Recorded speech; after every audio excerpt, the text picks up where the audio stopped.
गोरा है तो सुंदर है। ये लाइन ऑफिशियली कहीं लिखी नहीं है, लेकिन इंडिया में करोड़ों लोग अननोइंगली आज भी इसे बिलीव करते हैं। इंडिया एक ट्रॉपिकल कंट्री है, मेजॉरिटी पॉपुलेशन नेचुरली ब्राउन है, फिर भी सालों से फेयर स्किन को ब्यूटी, सोफिस्टिकेशन, डिजायरेबिलिटी और हायर सोशल स्टेटस के साथ एसोसिएट किया जाता है। शादी के रिश्तों से लेकर बॉलीवुड कास्टिंग तक, फेयरनेस क्रीम से लेकर इंस्टाग्राम फिल्टर्स तक, लाइट स्किन को बेटर वर्जन देखा जा रहा है। लेकिन सवाल ये है कि ये माइंडसेट आया कहां से? क्या फेयरनेस ऑब्सेशन हमेशा से इंडियन कल्चर में सेंट्रल पार्ट था, या फिर कॉलोनियलिज्म ने इंडियन सोसाइटी के ब्यूटी स्टैंडर्ड्स और सेल्फ परसेप्शन को डीपली इन्फ्लुएंस किया? In Indian society, which would be considered attractive, dark skin or a light skin guy? Definitely fair. Everybody wants a fair girl. Obviously fair and beautiful. That's the only thing that matters if I talk about marriage. आज के modern beauty standards को देखकर लगता है कि fair skin preference India में ancient और universal रहा होगा, लेकिन हिस्टोरिकल एविडेंसेस एक लेयर्ड पिक्चर दिखाते हैं। इंडियन सिविलाइजेशन हिस्टोरिकली डाइवर्स रही है, कल्चरली, जेनेटिकली और विजुअली।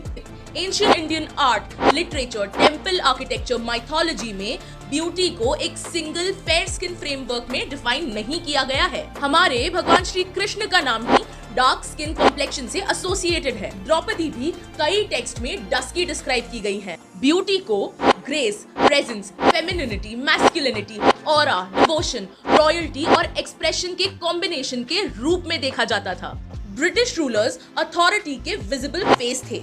जजेस, officers, administrators, businessman, power structure repeatedly whiteness के थ्रू रिप्रेजेंट किया जा रहा था, और धीरे धीरे एक सबकॉन्शियस एसोसिएशन डेवलप हुई कि व्हाइट का मतलब सिविलाइज्ड, मॉडर्न, सुपीरियर, ब्यूटीफुल, और ब्राउन मतलब नेटिव, बैकवर्ड, इंफीरियर, अगली। जब पावर रिपीटेडली स्पेसिफिक रेस और अपीयरेंस के पास विजिबल हो, तो सोसाइटीज नेचुरली उस अपीयरेंस को एस्पिरेशनल ट्रीट करने लगती है। इस प्रोसेस को साइकोलॉजिकल कॉलोनाइजेशन कहा जा सकता है। पोस्ट इंडिपेंडेंस इंडियन सिनेमा ने फेयरनेस प्रेफरेंस को अग्रेसिवली रीइंफोर्स किया। तब से लेकर आज तक बॉलीवुड में डिजायरेबल ब्यूटी का डोमिनेंट टेम्पलेट फेयर स्किन रहा है, जबकि डार्कर स्किन कैरेक्टर्स को frequently comic relief, rural stereotypes या फिर सोशली इंफीरियर रोल्स में प्लेस किया गया है। एडवर्टाइजिंग इंडस्ट्री ने भी इस बायस को कमर्शियली एक्सप्लॉइट किया। Fair bride wanted matrimonial culture का एक कॉमन फ्रेज बन गया।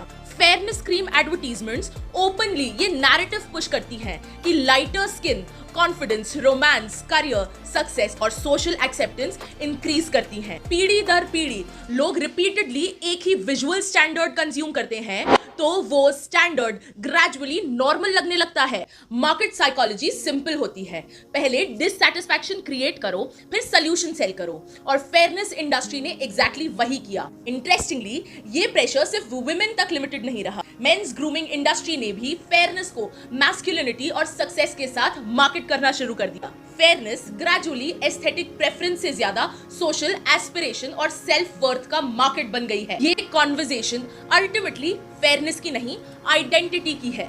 कॉलोनियल माइंडसेट ने हमसे अपने ही natural features, languages, accents, traditions और अपीयरेंस को कम परसीव करवाया। जब नेचुरली ब्राउन पॉपुलेशन फेयरनेस को एस्पिरेशन बना लेती है, तो इशू सिर्फ ब्यूटी प्रेफरेंस का नहीं रहता, वो डीपर सोशल कंडीशनिंग का रिफ्लेक्शन बन जाता है।